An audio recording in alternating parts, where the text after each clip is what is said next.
안녕하세요. 좋은 책, 좋은 삶, 꼬꼬독의 김민식입니다. 몸과 마음의 병은 두려움에서 비롯됩니다. 마음에도 근육이 있다면 저는 그 마음의 근력을 키워 불안과 공포라는 스트레스로부터 자유롭고 싶습니다. 오늘은 그걸 도와주는 책 한 권을 소개합니다. 내면 소통, 삶의 변화를 가져오는 마음 근력 훈련, 김주환, 인플루엔셜. 우리 뇌에는 편도체가 있고 전전투피질이 있는데요. 우선 편도체는 위기 상황에서 발동합니다.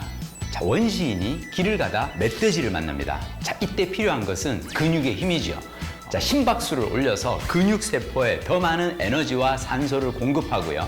자, 평소에 많은 에너지를 쓰는 소화 기능이나 면역 시스템은 잠시 멈춥니다.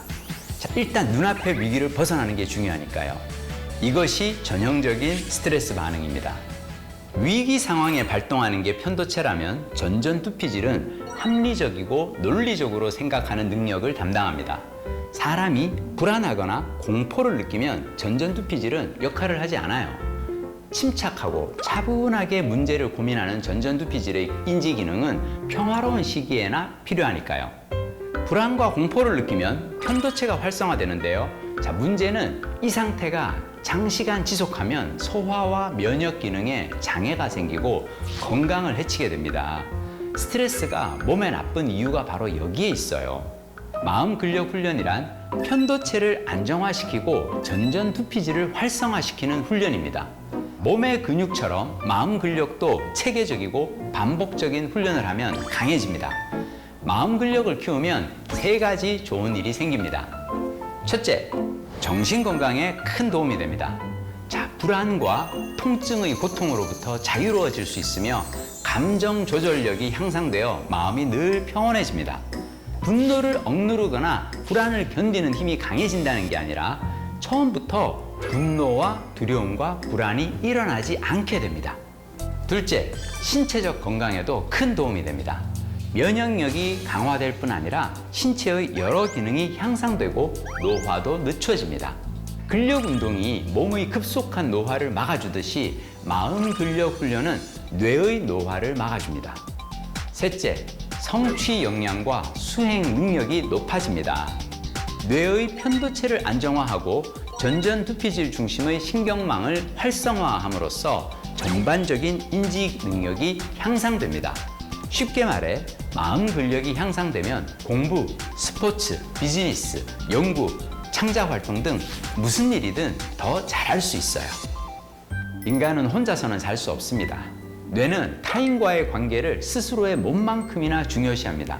그렇기에 뇌는 관계의 단절을 몸의 부상만큼이나 생존을 위협하는 일로 받아들여요.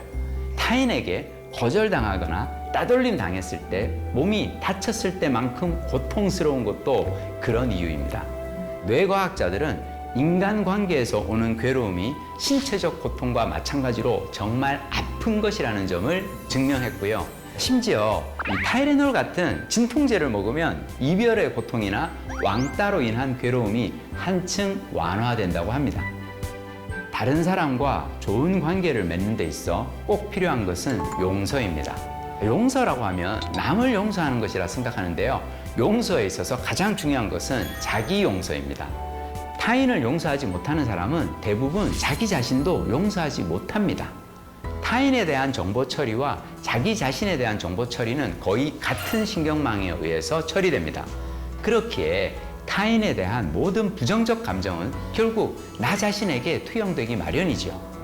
마음 근력을 약화하고 편도체를 활성화하는 가장 큰 원인은 두려움입니다.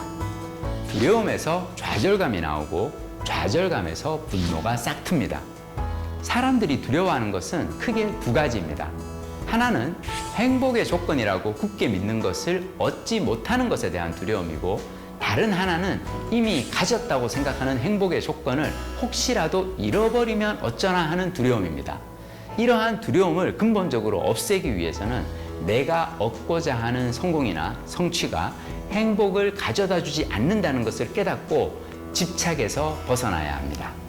저는 요즘 내가 오늘 행복한 이유라는 짧은 글을 매일 한 편씩 씁니다.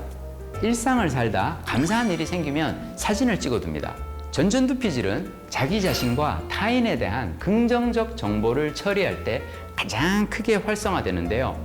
감사하는 습관은 나에게 생긴 어떤 일을 긍정적으로 받아들이면서 동시에 그 일이 누군가 다른 사람 덕분에 일어났다고 생각하는 마음 상태입니다. 감사하기는 지금 나에게 주어진 것을 긍정적으로 수용하면서 자기 긍정, 동시에 그것을 준 사람을 긍정적으로 받아들이는 것, 타인 긍정입니다.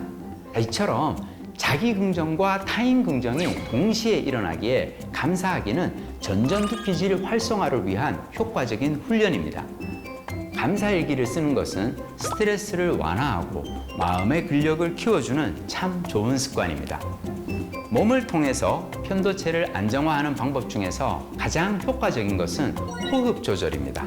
자율신경계 중에서 우리가 의도적으로 개입할 수 있는 기능은 호흡밖에 없어요. 자율신경에 지배를 받는 심장박동이나 내장 운동은 우리가 의도적으로 개입할 수 없습니다. 그러나 호흡은 자율신경계의 지배를 받으면서도 동시에 의도적인 개입을 허용합니다. 호흡만이 우리 내면 깊숙한 무의식에 닿을 수 있는 통로이고요. 편도체를 안정화하고 불안감이나 분노 등 온갖 부정적 정서를 가라앉게 할 수 있는 방법입니다.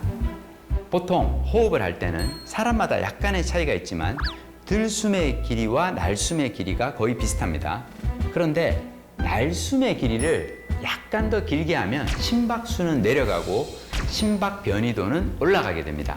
날숨을 들숨보다 2배 이상 길게 하면서 두어 번만 호흡해도 온몸의 긴장 수준이 떨어지고 심박수는 느려지며 감정도 차분해집니다. 들숨보다 날숨을 2배 이상 천천히 오래 내쉬려면 들숨을 약간 깊게 많이 들이쉬는 것이 좋습니다.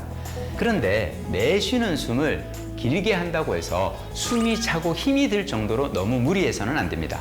몸과 마음이 편안해질 정도로 턱과 목 근육의 긴장이 풀리고 어깨가 내려갈 수 있을 정도로 부드럽고 고요하게 해야 합니다. 마음속으로 하나, 둘, 셋, 넷을 쉬면서 들이쉬고 내쉬면서는 하나부터 8까지 세도록 합니다. 몇 번만 해도 효과가 있습니다. 자기 전에 누워서 하면 깊이 잠드는데도 큰 도움이 됩니다. 내면 소통, 내 안의 나와 소통하는 훈련을 통해 불안과 스트레스는 멀리하고 마음의 평화를 가까이 하는 삶을 꿈꿉니다. 꼬리에 꼬리를 무는 독서, 꼬꼬독 꼬꼬독. 다음 시간에 뵙겠습니다. 고맙습니다.